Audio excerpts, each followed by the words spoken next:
Chapter 5. Heather POV. Jerry is a nice older man. His manners impeccable. My mother would be impressed. We exchanged phone numbers outside my home, and I waved him goodbye. I would see him at 7:30 on Monday. Taking a deep breath, I straightened myself up and walked to the door. And before I could reach the door handle, the door flew open, and my father stood before me and was looking down at me, with concern written on his face, and a hint that the incident would not disappear. I wonder if he's going to ground me. I internally giggled, knowing he wouldn't because I was going to date the prince. Come to my office, and we'll talk, shall we? Dad made it sound like it was a question, but I knew an order when I heard one. I nodded and followed Dad down the hallway and up the stairs to his office.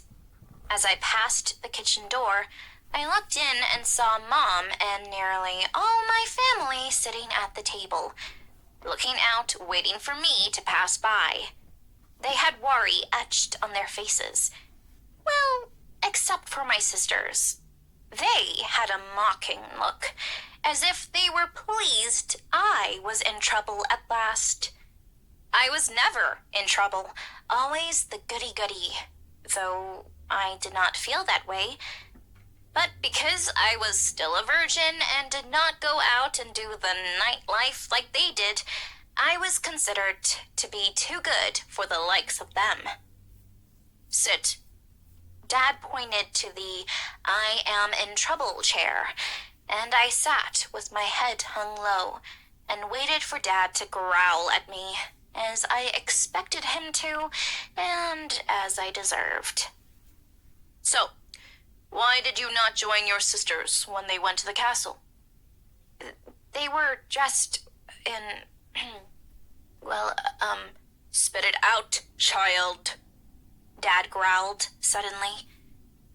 Well, for lack of a better choice of words, they were dressed like horse. I gulped down my fear at how Dad would react, but was pleasantly surprised when he just stared at me. I agree. Sometimes their attire leaves nothing to the imagination. But I fail to see how that affects you. He looked confused. Well, you see, I feel uncomfortable when I'm out with them and they're dressed like that. Dad's eyes widened, and it was as if what I said suddenly clicked, and he nodded. I'm sorry you feel that way. They are often dressed in a manner of a lady escort, and I am not proud to say that. But your mother told me to stay out of it when I said something about their clothing a few years back. So I just watch and cringe. And you have no idea how happy it makes me knowing you do not dress like that, or do any of the things I hear they get up to, Dad said with a sigh. Fiddling with my phone in my lap, I waited for Dad to ask me about my visit. I knew he had to know. I am sure our Alpha has most likely contacted him when I was taken away. It makes me happy to see you have returned in one piece. Can you tell me what went on, and what I have to brace myself for? Dad said speculatively. You see, I have just bargained with the Queen, and now I have a job with her, starting Monday, so I won't be able to work with you anymore, Dad. I'm sorry about that. I really did enjoy my time with you at work. Slow down. Try that again. Did you just mean... What do you mean, bargaining with the Queen?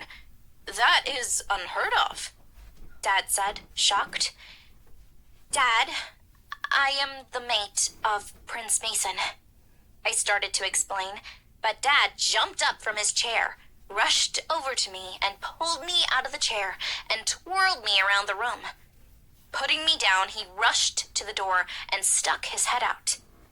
Jane, get in here now! He yells, and I jump at the loudness in his voice as it echoes in his office. What is it, Ben?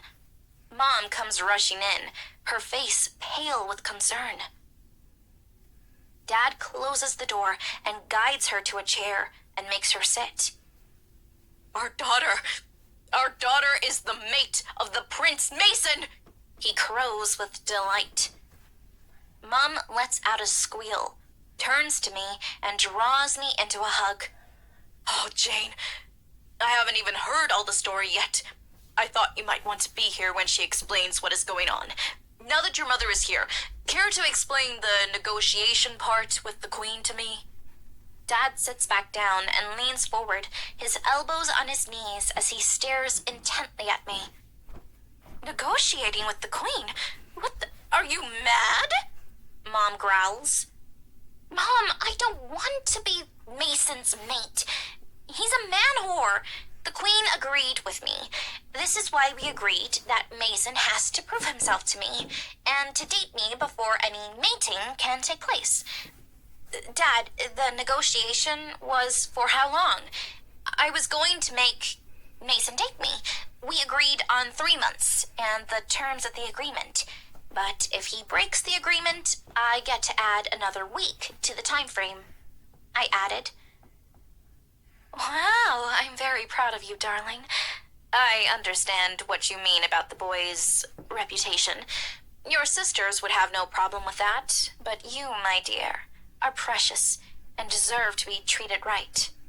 Mom glows brightly. Mom, I have my first date on Saturday, and I start working with the Queen on Monday. Why will you start working with the Queen?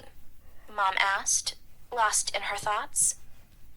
Well, Mason is going to be the beta, so she said I have to learn to be the future Queen's assistant. Something like that. Mom squealed again and could not hide her grin. Our daughter is going to be a beta wife in a royal family. Our Alpha is going to be so pleased when he hears this.